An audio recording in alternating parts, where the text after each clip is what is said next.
علیکم ورحمۃ اللہ وبرکاتہ۔ اشک پار آنکھوں سے پڑھی جانے والی رکت انگیز داستانیں زلف و زنجیر مالالہ زار۔ آج میں سٹوری نمبر 27 ریڈ کرنے جا رہی ہوں۔ سٹوری نیم ہے شادی کی ترنگ سے میدان جنگ تک۔ حبش کی تپتی ہوئی خاک سے اڑ کر جن ذروں نے عرش کی بلندیوں پر اپنا آشیانہ بنایا تھا، ان میں ایک حبش نژاد عبداللہ اسود رضی اللہ تعالیٰ عنہ بھی ہیں۔ غلامی کی زندگی نے ان کے دل کی خاکستر کو اس طرح رون ڈالا تھا کہ ایک بجھے ہوئے چراغ کی طرح ان کی زندگی کی ساری امنگوں نے دم توڑ دیا تھا۔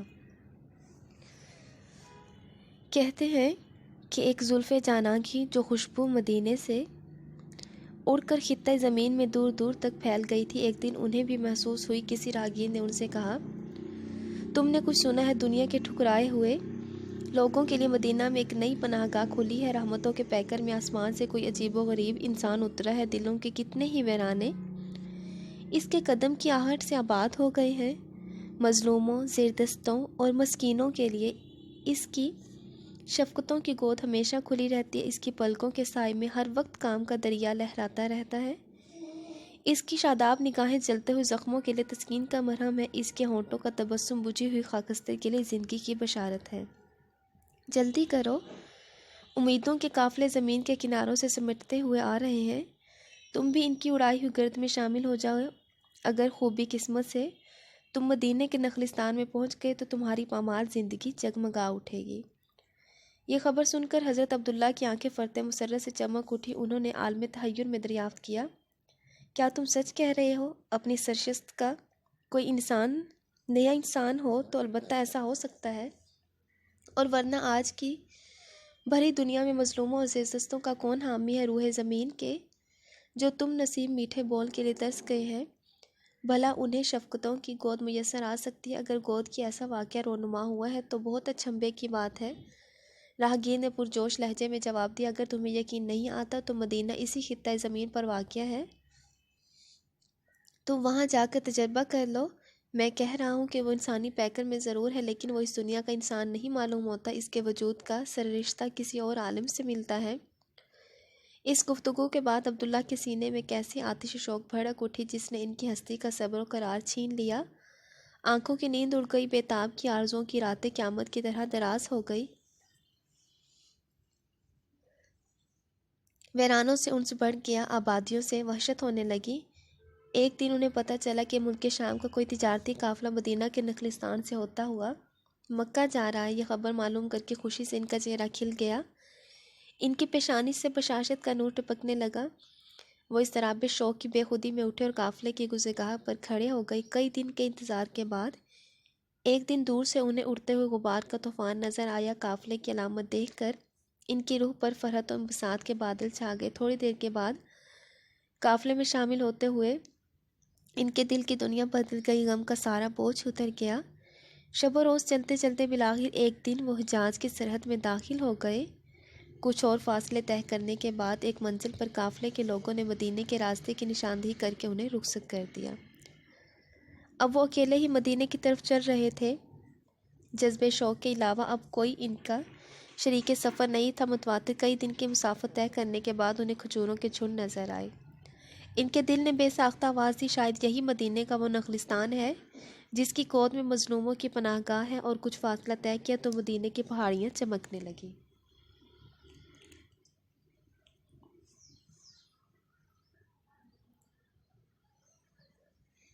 چند قدم چل کر اب مدینے کی وہ آبادی نظر کے سامنے تھی جہاں پہنچنے کے لیے دل میں جذبہ شوق کا تلاطم برپا تھا۔ ایک بار رفتہ حال دیوانے کی طرح جیسے ہی وہ مدینے میں داخل ہوئے، گلی کوچوں میں لوگوں سے اپنی منزل مقصود کا پتہ پوچھنا شروع کیا۔ ان کی بے قراری دیکھ کر ایک صاحب انہیں مسجد نبوی شریف کے دروازے تک پہنچا کر واپس ہو گئے۔ مسجد کے فرش پر کونین کے شہنشاہ مدینے کے مسکینوں کو اپنی آغوش رحمت میں لیے بیٹھے تھے۔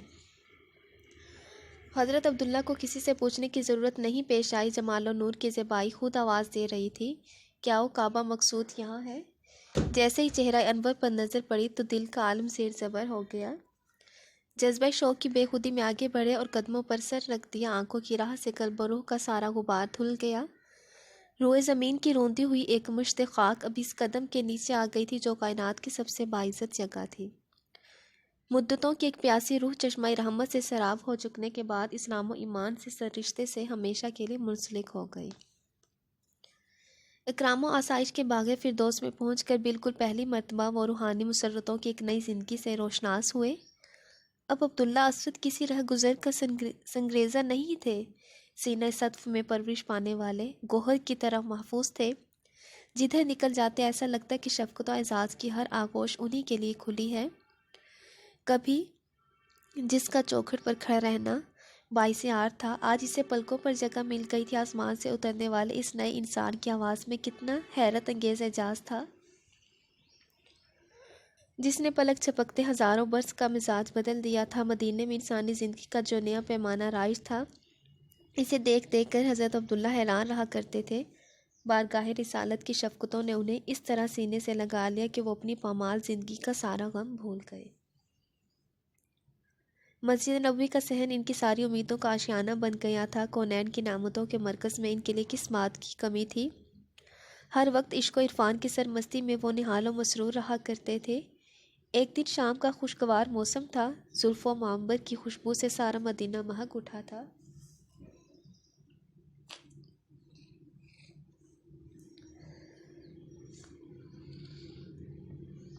جلووں کی بکھری ہوئی چاندنی میں در و دیوار چمک رہے تھے۔ اسی عالمے میں حضرت عبداللہ اسود رضی اللہ تعالیٰ عنہ اپنی جگہ سے اٹھے اور بارگاہ رسالت میں حاضر ہوئے۔ آج ان کی حاضری کا انداز بالکل نرالا تھا۔ منہ کھول کر شاید کچھ کہنا چاہتے تھے، سرکار نے بھی ان کے مچلتے ہوئے شوق کا عالم محسوس فرما لی۔ ارشاد فرمایا، کہو کیا کہنا چاہتے ہو؟ یہ سننا ہی تھا کہ اچانک صبر و ضبط کا پیمانہ ٹوٹ گیا، پھوٹ پھوٹ کر رونے لگے۔ روتے بھی کہاں، آخر اس سرکار کے سوا اس گیتی پر اشکوں کے گوہر کا شناسہ بھی کون تھا؟ سرکار نے اپنی آستین میں ان کی آنکھوں کا آنسو جذب کرتے ہوئے فرمایا، اس طرح پھوٹ پھوٹ کر مت رو، رحمت و کرم کا آبگینہ بڑا نازک ہوتا ہے۔ میں تمہارا معروضہ شوق سننے کے لیے ویسے ہی تیار ہوں، اپنا مدعا بیان کرو۔ اپنے دلگیر جذبات پر قابو پانے کے بعد انہوں نے اپنی تمنا کا یوں اظہار کیا، سرکار کے قدموں کی پناہ میں آ جانے کے بعد زندگی کی ساری آرزو پوری ہو گئی، آخرت کا بھی کوئی غم نہیں ہے کہ اس کے لیے سرکار کے دامن کا سہارا بہت کافی ہے۔ اب زندگی کی رفاقت کے لیے عہد شباب کی صرف ایک تمنا باقی رہ گئی ہے، اور وہ ہے شادی۔ حضور کئی جگہ نکاح کا پیغام بھیجا، لیکن کہیں بھی قبول نہیں کیا گیا۔ لوگ کہتے ہیں کہ ایک سیاہ فام حبشی جس کا نہ کوئی گھر ہے، نہ در ہے، نہ کوئی کمائی ہے، نہ دھمائی ہے، ایسے خانہ بدوش شخص کو کون اپنی لڑکی دے گا؟ حضور کی چوکھٹ سے لگے رہنے کے علاوہ میرے پاس ہنر ہی کیا ہے کہ میں زندگی کے اسباب فراہم کروں؟ ساری کونین تو اسی سنگ در پر سمٹ آئی، اب میں اسے چھوڑ کر کہاں جاؤں؟ سرکار کے دستے کرم میں کیا نہیں ہے، قسمت کی یہ پیچ بھی کھل ہی جائے گی، بس ایک نگاہ کرم کی دیر ہے۔ کچھ اس دردناک جز و نیاز کے ساتھ انہوں نے اپنی سرگزشت غم بیان کی کہ رحمت مجسم کو پیار آ گیا۔ تسلی دیتے ارشاد فرمایا، اپنے دل کو آزردہ نہ کرو، تمہارے رشتہ نکاح کا میں ذمہ لیتا ہوں۔ جاؤ بنو کلب کے قبیلے کے سردار کو میرا یہ پیغام پہنچا دو کہ وہ اپنی بیٹی کا نکاح تمہارے ساتھ کر دے۔ یہ حکم سنتے ہی عبداللہ کا چہرہ فرط مسرت سے پھول کی طرح کھل گیا۔ وہ جانتے تھے کہ جو لوگ حضور صلی اللہ علیہ وآلہ وسلم کے حکم پر اپنی جان دے رہے ہیں، وہ اپنی لڑکی دینے سے کیوں کر انکار کریں گے؟ انہیں سب سے زیادہ خوشی اس بات کی تھی کہ عرب کی سب سے حسین و جمیل دوشیزہ بارگاہ رسالت سے ان کے عقد نکاح کے لیے نامزد کی گئی تھی۔ دوسرے دن وہ علیل صبح خوشی کے ترنگ میں اٹھے اور سیدھے بنو کلب کے قبیلے کی طرف روانہ ہو گئے۔ آج کامیابی کے نشاط میں ان کے قدم زمین پر نہیں پڑ رہے تھے، انہیں زندگی میں بالکل پہلی مرتبہ خوشی کا یہ لمحہ میسر آیا تھا۔ قبیلے کے سردار کے دروازے پر پہنچ کر انہوں نے دستک دی۔ اندر سے آواز آئی، کون دروازے پر دستک دے رہا ہے؟ جواب دیا، میں رسول اللہ کا قاصد ہوں، سردار قبیلہ کے نام ان کا ایک ضروری پیغام لے کر آیا ہوں۔ رسول اللہ صلی اللہ علیہ وآلہ وسلم کا نام نامی سنتے ہی دلوں کی سرزمین ہل گئی، سارے گھر میں خوشی کا ایک تہلکہ مچ گیا۔ دوڑے ہوئے آئے اور یہ کہتے دروازہ کھولا، اے زہ نصیب، میرے آقا نے کیا پیغام بھیجا ہے؟ اس سے بڑھ کر اور کیا میری زندگی کی معراج ہوگی کہ آج سرکار کی چشم کرم میری طرف متوجہ ہو گئی۔ قاصد کو اعزاز کی مسند پر بٹھایا اور خود گوش براواز بن کر کھڑے ہو گئے۔ گھر کی مستورات اور فرخندہ فال صاحبزادی بھی دروازے سے لگ کر کھڑی ہو گئی۔ انتہائی شوق انتظار کے عالم میں حضرت عبداللہ رضی اللہ تعالیٰ عنہ نے سرکار کا یہ پیغام سنایا۔ حضور انور صلی اللہ علیہ وآلہ وسلم نے آپ کی صاحبزادی کے نام میرے لیے پیغام نکاح بھیجا ہے اور حکم دیا ہے کہ آپ اسے قبول کر لیں۔ یہ سن کر سردار قبیلہ پر سکتے کی کیفیت طاری ہو گئی۔ ایک عجیب کشمکش کا عالم ان پر طاری ہوگا کہ آقائے کونین کا حکم تھا جو کسی طرح ٹالا نہیں جا سکتا۔ دوسری طرف اپنی شوہرا آفاق بیٹی کا مستقبل جسے نظر انداز کرنا ان کے بس کی بات نہیں تھی۔ اسی شش و پنج کے عالم میں وہ کچھ دیر تک خاموش رہے۔ حضرت عبداللہ نے ان کی خاموشی سے یہ محسوس کیا کہ انہیں یہ رشتہ منظور نہیں ہے۔ فوراً یہ کہتے اٹھ کھڑے ہوئے، شاید آپ کو یہ رشتہ منظور نہیں ہے، اسی لیے اب میں واپس جا رہا ہوں، سرکار کے سامنے آپ کی اس کیفیت کا اظہار کر دوں گا۔ یہ کہہ کر جیسے ہی وہ دروازے کے باہر نکلے، سردار قبیلہ کی صاحبزادی چہرے پر نقاب ڈالے ہوئے دروازے پر آ کر کھڑی ہو گئی اور ایک اضطراب انگیز کیفیت میں آواز دی، رسول عربی کے معزز قاصد، واپس لوٹ آؤ۔ اللہ کے رسول کا بھیجا ہوا پیغام میرے لیے میرے نام ہے، میرے باپ کے نام نہیں۔ آزردہ خاطر ہو کر نہ جاؤ، مجھے یہ رشتہ منظور ہے۔ یہ سنتے ہی قاصد کے قدم رک گئے، وہ واپس پلٹ آئے۔ اس کے بعد صاحبزادی اپنے باپ سے مخاطب ہوئی، ابا جان آپ کیا سوچ رہے ہیں؟ دونوں جہان میں اس سے زیادہ معزز رشتہ اور کہاں مل سکتا ہے؟ آپ یہ نہیں خیال فرماتے کہ کل محشر کی سرزمین پر سارے جہان کی لڑکیوں میں یہ فخر صرف آپ کی بیٹی کو حاصل ہوگا کہ اس کا رشتہ نکاح سرور کونین صلی اللہ تعالیٰ علیہ وسلم نے طے فرمایا تھا۔ اصل اعزاز وہاں کا ہے، یہاں کی جھوٹی عزت و شہرت میں کیا رکھا ہے؟ ہمارے خاندان کے لیے رہتی دنیا تک برقرار رہنے والی یہ عزت کیا کم ہے کہ خدا کے حبیب کی نکاح انتخاب ہمارے گھر پر پڑی ہے؟